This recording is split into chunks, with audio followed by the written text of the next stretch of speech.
কিভাবে আপনারা এইরকম কোয়ালিটির ঈদের শুভেচ্ছা পোস্টার তৈরি করবেন সম্পূর্ণ ফ্রিতে, কোনো প্রকার ঝামেলা ছাড়াই, মাত্র কয়েক মিনিটে সেটার কিন্তু সম্পূর্ণ প্রসেস কিন্তু দেখাবো আজকের এই ভিডিওতে। ভিডিওর মূল পর্বে যাওয়ার আগে একটা রিকোয়েস্ট থাকবে, আপনি যদি আমার এই চ্যানেলে নতুন দর্শক হয়ে থাকেন অবশ্যই কোনো চ্যানেলটিকে সাবস্ক্রাইব করে দিতে পারেন, যাতে এইরকম কোয়ালিটির গুরুত্বপূর্ণ ভিডিওগুলো আপনারা কখনোই মিস না হয়ে যায়। বন্ধুরা, সরাসরি চলে আসলাম মোবাইল স্ক্রিনে। আমাদেরকে সেই রকম কোয়ালিটি ঈদের ভাইরাল শুভেচ্ছা পোস্টার তৈরি করার জন্য আমাদের ফোন থেকে যে প্লে স্টোর আছে, সকলে আমরা আমাদের ফোন থেকে প্রথমে প্লে স্টোরে চলে যাব।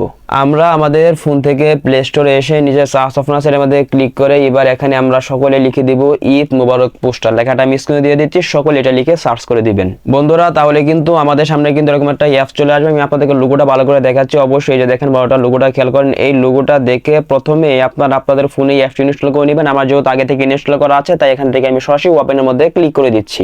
বন্ধুরা, অ্যাপস এর ভিতরে আসার পর প্রথমে কিন্তু আমাদের সামনে এরকম একটা ইন্টারফেস চলে আসবে। যদি এয়ারটেল আসে অবশ্যই আপনি এটি এয়ারটেল লিখে নেবেন। তো এখানে যখন এরকম একটা ইন্টারফেস আসবে এখান থেকে এটা ক্রসের মধ্যে দিয়ে কেটে দিবেন। এবার এখান থেকে দেখেন এখানে কিন্তু বেশ কিছু কিন্তু ঈদ উল ফিতরের শুভেচ্ছা পোস্টার কিন্তু রয়েছে, সামনে সাজেস্ট করতেছে।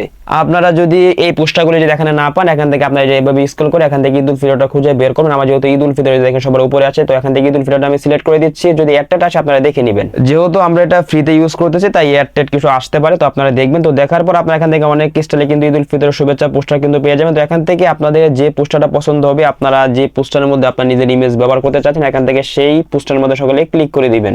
বন্ধুরা, তাহলে আমাদের সামনে কিন্তু এরকম একটা পপ আপ শো হয়ে যাবে। এবার এখান থেকে আমাদেরকে এটা দেখেন আনলক করার জন্য বলতেছে। অবশ্যই কিন্তু আনলক করার জন্য টাকা পয়সা কোনো কিছু লাগবে না। এখানে কিন্তু আনলক করার জন্য আমাদেরকে ছোট্ট একটা অ্যাড দেখতে হবে। তো আনলকের মধ্যে ক্লিক করলে কিন্তু অ্যাডটা আসবে। তো অ্যাডটা দেখে আপনারা ক্রস করে দিবেন। তো আমি অ্যাডটা দেখে ক্রস করে দিচ্ছি।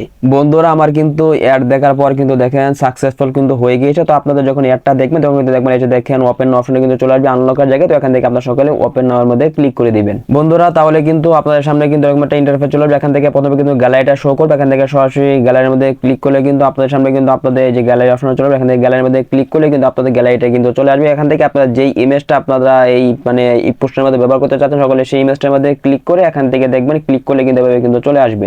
এবার এখান থেকে আপনারা চাইলে কিন্তু একটু ক্রপ করে আপনারা ছোট বড় করে নিতে পারেন। তো যেভাবে রাখতে চান সেইভাবে রেখে এখান থেকে সকলে ডানের মধ্যে ক্লিক করে দিবেন। বন্ধুরা, তাহলে কিন্তু সেই ইমেজটা কিন্তু এটা দেখেন এখানে চলে আসে। এখান থেকে আমি আপনাদের দেখাই, এই যে দেখেন সেই ইমেজটা চলে আসে। এখান থেকে আপনারা একটু এভাবে স্ক্রল করে আপনারা যেভাবে রাখতে চান একটু বড় ছোট যেভাবে করে রাখতে চান সেইভাবে রেখে আপনারা যে কাজটা করবেন এখান থেকে দেখেন আপনার নাম লিখুন, এটার মধ্যে সকলে ক্লিক করে দিবেন। এবার এখানে আপনারা পোস্টারের মধ্যে যে নামটা লিখতে চাচ্ছেন অবশ্যই এখান থেকে ক্লিক করে আপনারা আপনাদের নামটা লিখে দিবেন। তো আমি আপনাদের বোঝার জন্য একটা লিখে দিয়েছি। এখানে একটা লিখে আপনারা এখান থেকে দেখে নিচে আপনার পদবি অথবা ঠিকানা লিখুন। এটার মধ্যে ক্লিক করে আপনারা পদবি অথবা আপনার ঠিকানা এখানে লিখে দিতে পারেন। আপনাদের যখন এই কাজগুলি করা হয়ে যাবে, আপনাদের ইমেজ বসানো এবং আপনাদের নাম এবং আপনাদের পদবি এবং ঠিকানা বসানো হয়ে যাবে, এখান থেকে দেখেন সেভ আছে, সেভের মধ্যে ক্লিক করে দিলেই কিন্তু দেখবেন আপনাদের এই ইমেজটা কিন্তু ডাউনলোড হয়ে গ্যালারিতে চলে যাবে। যদি অ্যাডটা আসে তো অ্যাডটা দেখার পর কিন্তু অটোমেটিক কিন্তু ডাউনলোড হয়ে কিন্তু আপনাদের গ্যালারিতে চলে যাবে এই ইমেজটা। আপনাদের সামনে যখন এই যে দেখেন ইউর ইমেজ সেভ সাকসেসফুল এই অপশনটা আসবে তখন আপনারা মনে করবেন আপনার ইমেজটা ডাউনলোড হয়ে আপনাদের গ্যালারিতে চলে গিয়েছে।